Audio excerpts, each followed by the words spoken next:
रोने कर पसंद वाला गीत कर साथ और एंजॉय करे कर बेरा झूमे का और नाचे खुशी मनाई कर बेरा है। आज करी यात्रा के यादगार पल बनाई कर बेरा है। सुनब हमरे सरिता बड़ाई जी कर आवाज के रोने कर पसंद वाला गीत के इनकर बाद कई आवाज रोने तैयार रह।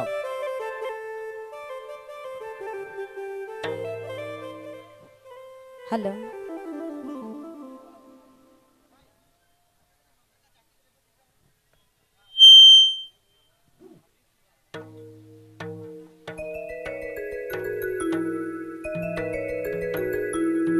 हेलो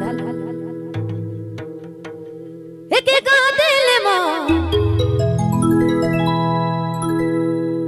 एक गा दिल मो सब छोड़ा नरे सब छोड़ा मंगना